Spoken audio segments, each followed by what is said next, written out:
नमस्कार प्रिय साथियों, आज फिर डेली न्यूज की इस श्रृंखला में मैं लेके आया हूं। अभी हाल ही में हमारे पड़ोसी देश बांग्लादेश में बहुत ज्यादा उठापटक हुई। वहां की जो समर्थित सरकार थी उसे पदस्थापित कर दिया गया है। वहां की सेना और जो नए प्रमुख बने हैं, आइए हम उनके बारे में देखते हैं। वहां की जो प्रधानमंत्री थी पहले, शेख हसीना, उन्हें अपना देश छोड़ के इंडिया में रहना पड़ रहा है और इंडिया के एयरबेस में गरुड़ कमांडो की कस्टडी में उन्हें रखा गया है। तो आइए देखते हैं कि कौन बना बांग्लादेश की नई अंतरिम सरकार का प्रमुख। चलिए, ये है डॉक्टर यूनुस। डॉक्टर यूनुस को बांग्लादेश की अंतरिम सरकार का जो है वो मुख्य सलाहकार नियुक्त किया गया है। क्या नियुक्त किया गया है? बांग्लादेश की सरकार का मुख्य सलाहकार नियुक्त किया गया है। ठीक है। हाल ही में नोबेल पुरस्कार विजेता मोहम्मद यूनुस को, ये याद रखिएगा, नोबेल पुरस्कार विजेता मोहम्मद यूनुस को राष्ट्रपति मोहम्मद शहाबुद्दीन द्वारा बांग्लादेश की अंतरिम सरकार का प्रमुख नियुक्त किया गया है। और यह निर्णय राष्ट्रपति शहाबुद्दीन की तीनों सेनाओं के प्रमुखों और छात्र आंदोलन के 13 सदस्यीय प्रतिनिधिमंडल के साथ हुई बैठक में लिया गया है। यह भी आपको यहां पर याद रखना है। ठीक है।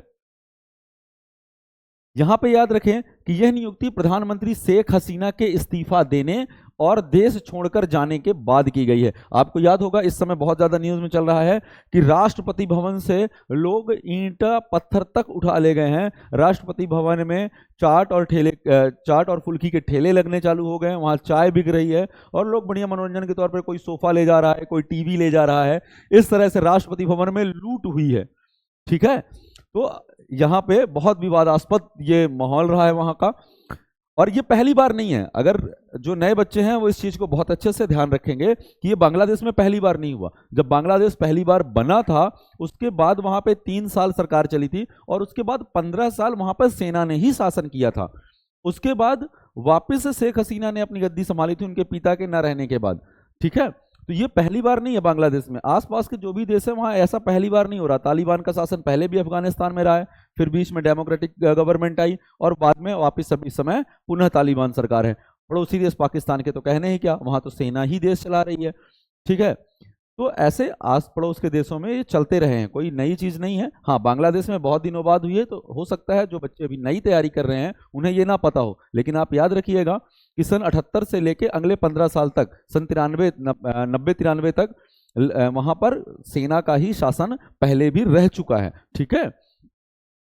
बांग्लादेश में नौकरियों में विवादास्पद कोटा प्रणाली को लेकर सरकार के खिलाफ हुए विरोध प्रदर्शनों के बाद यहां पर राजनीतिक अस्थिरता का दौर शुरू हुआ है। अब एक चीज समझिए कि ये अस्थिरता आई कहां से। 1972 जो बांग्लादेश को स्वतंत्र करवाया गया था,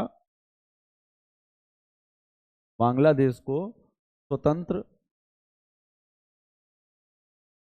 करवाया गया, ठीक है ना, 1972 से 1975 वाला।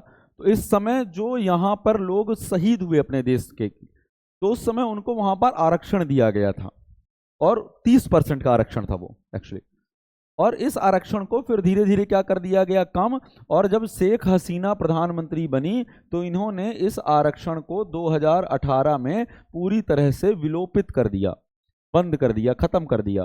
तो लगातार वहां पे छात्र आंदोलन और जो कट्टर मुसलमान ग्रुप है जिसमें से एक जमात प्रमुख है, वो लगातार इस चीज को लेके कर रहे थे कि हमें वहां पर रिजर्वेशन चाहिए। और शेख हसीना सरकार इसको नहीं दे रही थी और ये बहुत दिनों से चल रहा था। धीरे धीरे धीरे धीरे ये गुब्बारा जो है वो बड़ा हुआ और आज फूटा है। ठीक है ना। तो ये कोई छोटी सी चीज नहीं थी, एक बहुत समय से ये चल रहा था। ठीक है। डॉक्टर मोहम्मद यूनुस के बारे में जान लीजिए, जिन्हें अब प्रमुख बना दिया गया है बांग्लादेश का। इनका जन्म 28 जून 1940 को हजारी बंगाल में हुआ था। ये बांग्लादेशी उद्यमी, बैंकर, अर्थशास्त्री और नागरिक समाज के नेता हैं।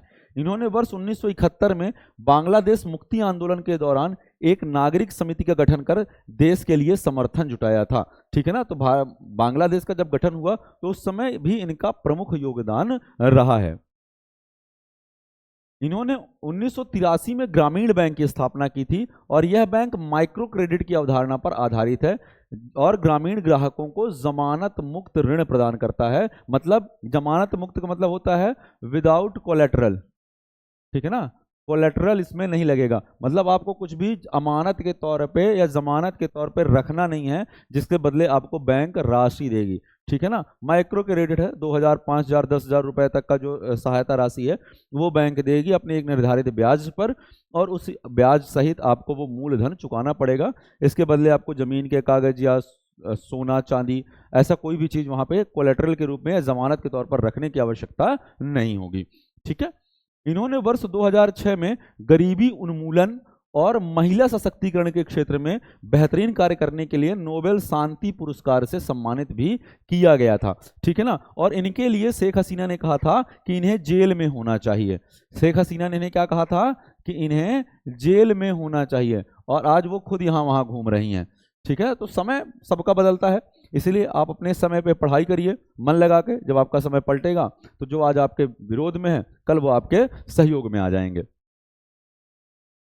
और ये नोबेल शांति पुरस्कार प्राप्त करने वाले पहले बांग्लादेशी नागरिक हैं, ये भी आपको याद रखना है। हाल ही में इन्होंने पेरिस ओलंपिक 2024 में मुख्य अतिथि के रूप में हिस्सा भी लिया है। ठीक है। किसने? डॉक्टर मोहम्मद यूनुस। ठीक। बांग्लादेश के बारे में आप ये रखिए कि इसकी स्थापना कब हुई थी? 1971 में, और इस सेना का नाम था बांग्लादेश मुक्ति वाहिनी, जिसे भारतीय सेना ने सपोर्ट किया था, भारतीय सेना ने समर्थन दिया था।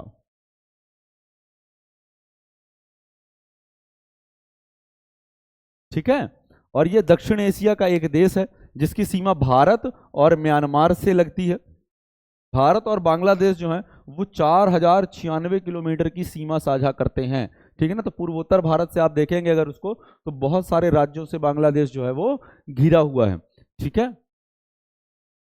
तो यहां तक आपको याद रखना है कि बांग्लादेश, आखिरकार बांग्लादेश में जो विस्फोट हो रहा है वो क्यों हो रहा है? क्योंकि जो बांग्लादेश मुक्ति वाहिनी का जो गठन हुआ था, बांग्लादेश जो स्वतंत्र हुआ, उस समय जिन लोगों के पिता या दादा उस स्वतंत्रता संग्राम में मारे गए और आज की सरकार उन्हें आरक्षण नहीं दे रही, इसलिए वहां पे ये आंदोलन चला था जिसे सरकार ने हल्के पे लिया और धीरे धीरे सेना ने तख्ता पलट कर दिया। ठीक है। धन्यवाद।